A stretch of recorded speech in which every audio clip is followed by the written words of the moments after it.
ばんは、皆さん。Brotorheads Group です。私はドラゴシもマイク。And today we're going back to another topic we have been discussing recently. Why did we buy an RX-7? It was like 4 years ago for me, and no, 5 years ago for me, and 4 years ago for you. 4 years, yeah. And we often face the situation where we have to justify ourselves or talk about the reasons why we bought an RX-7. So today that's our main topic.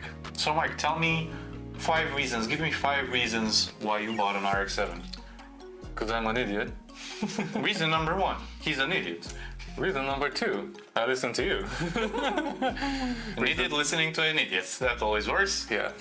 No, seriously now. I mean, it was, what do you call it? The event when, stars aligning. When you were searching for an RX-8 to build a track car and you end up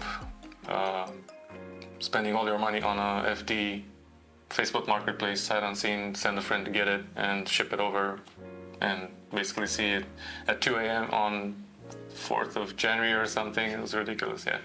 So yeah, reasons. Well,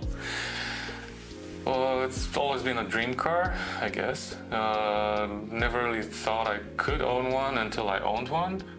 And even when I owned it, it was just the start of a painful journey. And I think you know where I'm going. No pain, no gain. Yeah. So, because it's your fault, because I met you before I bought the car, and I was doing compression tests because I got the compression tester before I bought any car. So That's what you call planning in advance. yeah, thank you, Steve. Your advice helped this time. The car had excellent compression. Well, I was testing your car, which was I don't remember what compression was back then. 7. 5 point something.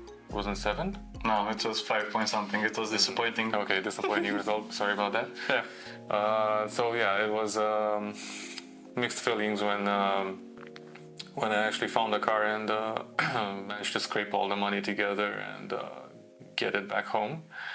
And then the work started because whatever money I made, I put into it to get it in a good running shape. It was, TLC, same as yours. So yeah. Okay, so we've got 3 reasons so far, or 2. It's my fault, you wanted one. Yeah, and yeah, I mean the next reason is basically what everybody's shooting for these days. You want a collectible, which doesn't depreciate, hopefully, once you crash it. So yeah, it's mine's a Japanese car. Yours a European one. Yeah. It's a long VIN. Mine's a short VIN. So we got 1 year apart, but so different cars. I guess the next reason is I wanted to be part of the community, which is something I've been, following for a long time and getting up to speed with what Rotary cars are about and what is needed to maintain them and what kind of pockets you need. And surprisingly, when you don't drive it that much, it isn't that expensive. So yeah, when it breaks down, it's a sad day. But yeah, I mean, hopefully we'll never get to see that. Fingers crossed. Catastrophic failure. I mean, yeah. Fingers crossed, yeah. How about you? I mean, you already mentioned separately, Initial D, that was starting point and... Yeah, so I was quite crazy about the Initial D anime. I was crazy about drifting since I saw Tokyo Drift. I mean, Han's RX-7 was the biggest car for me. That was huge for me back then, and this happened 20 years ago almost.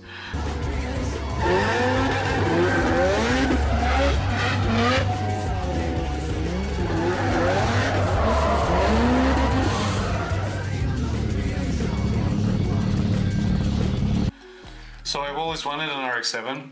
Initially I aimed for an FD, but I couldn't afford one, so I opted for the FC, and surprisingly I'm quite happy with it, even though it doesn't run as much as I would like it to. The second reason why I wanted a Rotary is because I'm always trying to have something special in my collection. Don't call it collection because it's a single car, but I like to stand out from the crowd, so yeah, that's a thing. The third reason is because I wanted balance. I didn't necessarily want to aim for a car with a lot of horsepower. I could have gotten an Audi S3 and just go for 400 horsepower, and that would have been kind of boring. But I wanted something that had a good balance, a turbocharger, rear-wheel drive, so I can slide it around. And so the RX-7 fit. And made the right noises. Yeah, exactly. The noise is also one of the main reasons. I always like a good soundtrack.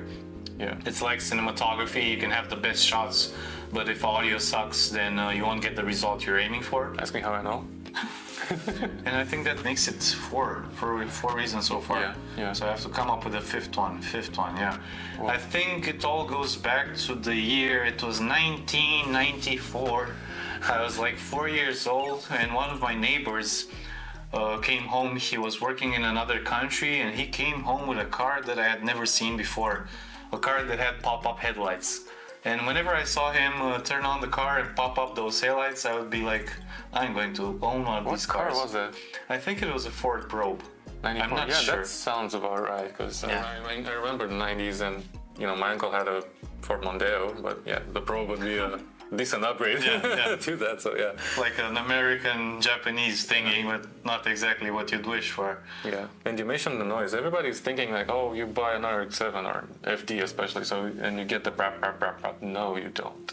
You do not get that. That's like saying that all Supras have 1,000 horsepower from the factory, which they don't. And they're reliable, which they're not. So yeah, it's a dollar game. So if you are willing to spend a lot of money, you'll get what you want. And you see that on social media these days. It's like flexing. It's a flexing game, basically. Everyone's getting 4 rotors today. Adam LZ 5 rotors. Built Don't one. forget about the 5. 5 rotors, and there's a 6 rotor car down in New Zealand. So yeah, there's 2 actually, from what I heard. Because there's the PPRE, the old one, RX-3 or whatever it is, the blue one, and now there's the MX-5, which did that viral burnout clip and donut clip and whatever. So yeah, I think that's the second one. Yeah. So yeah, everybody's flexing dollars and trying to get to a point where they're pulling in as much people as they can. But on the flip side, you see Rob Dam, who's been creating content for 10 plus years. Yeah, exactly. More than that. And he's trying to bring added value by, first of all, learning himself and then transmitting the knowledge to everybody for free, which is kind of a pain point for some other people, but we don't care. We need that knowledge, and we appreciate all the work he's been doing. So it's a social media game these days. So what are we trying to do here? I think what you said about Rob is quite accurate, because he's trying to put that information out and help other people, and I think this is something we need to be aware of, and it's something we as Brotorheads try to achieve as a group, helping each other, supporting new friends that want to get in the game, helping them with knowledge, with information, because it's quite a small community, and we should be able to work together, not work against each other. Yeah, and we're especially trying to do that on a local level right now, because that's all the financial possibilities we have right now. We're trying to expand because the group, Brotorheads group, has grown significantly since we actually created it. So starting off with the connection with Greece, where there's a large Rotary community, we're trying to expand in all over Europe and basically travel and meet everybody who has another group of Rotary enthusiasts and see where that takes us in the future, because free help is rare these days, and friendship is even rarer. So we're trying to bring everything we have to the table and not influence people, but help people. And because you can have like 1,000 horsepower car, but if you're going to drive it out alone, it's not nearly as fun as it is to drive when you're out with your buddies. And whenever we were out with both of our cars, those were like some of the best days of our lives. So we're just gonna grow the community. If you like Rotary cars, come on over, see us, visit us. We'll take you for a ride, talk to you about the cars. We've got members in France, UK, and all over Europe, and I think we're going to expand into America and Asia as well. But more about that in a future episode. Yeah, well, we can only hope and dream and put money aside. So, the usual, domo arigatou gozaimasu, and see you in the next episode. I saw